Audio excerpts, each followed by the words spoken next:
নমস্কার বন্ধুরা, আজকে চলে এসেছি আরেকটা নতুন রেসিপি ভিডিও নিয়ে তোমাদের জন্য। তো দেখতে থাকো আজকে কি রেসিপি তোমাদের সাথে শেয়ার করছি।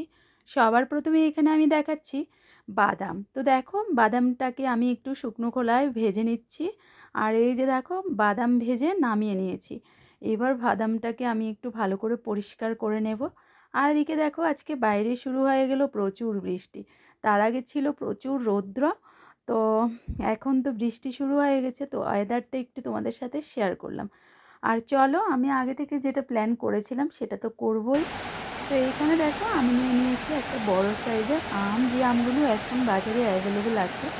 তো সেই আমগুলোই এখানে নিয়ে নিয়েছি। তো আজকে আমি আমটা দিয়ে একটা রেসিপি শেয়ার করতে যাচ্ছি। তো বন্ধুরা আজকে কি রেসিপি করছি বলো তো। এখানে দেখো আমটাকে আমি এরকম টুকরো টুকরো করে কেটে নিয়েছি। আর এখানে দেখো বাদাম, চিনে বাদাম, কাজু বাদাম একসাথে করে পেস্ট বানিয়ে নিয়েছি। আর এখানে দেখো কড়াইতে আমি দিয়ে দিলাম তেল আর হলো শুকনো লঙ্কা।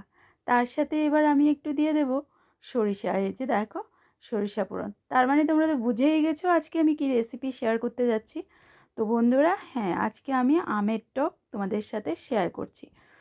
তো এত দুর্দান্ত স্বাদের আমের টক হয়, আর এত কম উপকরণ দিয়ে মানে ভাবাই যায় না। তো দেখো এখানে এবার আমি কড়াইতে দিয়ে দিলাম আমটাকে। তো আমটাকে আমি একটু ভালো করে ভেজে নেব। আর দেখো এবার আমি আমে অ্যাড করে দিচ্ছি একটু হলুদ গুঁড়ো। আর টকে তোমরা তো জানোই সেরকম কোনো মশলাপাতির ইউজ হয় না, একদম সামান্য মশলায় কিন্তু দুর্দান্ত স্বাদের টক হয়ে যায়। আর আমি যে পেস্টটা রেডি করেছি তোমাদেরকে তো বলেই দিলাম, এটা হলো চিনেবাদাম আর একটু কাজু বাদাম নিয়েছিলাম। তো সেটার পেস্ট 1 বাটি পরিমাণ পেস্ট করে নিয়েছি। আর বন্ধুরা এখন যেহেতু আমগুলো মিষ্টি, তাই আমি দেখো একটু তেঁতুল এখানে আমি ভিজিয়ে রেখেছি। এখানে একটা তেঁতুল আমি নিয়েছি আর সেটাকে একটু ভিজিয়ে রেখেছি, কারণ যেহেতু আমি টক করতে চলেছি, তো টক টক ফিলিংসটা যদি না আসে না তাহলে টক খেতে ভালো লাগে না, তার জন্য। আর এখন আম কিন্তু বাজারে মিষ্টি, তো তার জন্যই এবার দেখো আমি তেঁতুলটাকেও অ্যাড করে দিলাম। দিয়ে এবার ভালো করে আমটাকে আমি একটু কষিয়ে নিচ্ছি। আর এই রেসিপিটা তৈরি করতে সেই বেশি বেশি একটা সময় লাগে না। এখানে দেখো আমি এবার নুনটাকেও অ্যাড করে দিয়েছি। দিয়ে আবার ভালো করে আমটাকে কষিয়ে নিচ্ছি। তা আমি এর ফাঁকে একটু ঢেকে দেব, তাহলে আমটা মানে ভেতর থেকে ভালো করে সেদ্ধ হয়ে যাবে। তারপর এবার দেখো আমি এতে অ্যাড করে দিচ্ছি হলো আমার বাদাম আর কাজু বাদামের পেস্ট। তো যারা টক রেসিপি করো, এই সামান্য দুটো উপকরণ দিয়েই কিন্তু টকটা দারুণ হয়, দারুণ। একবার ট্রাই করে তোমরা দেখতে পারো।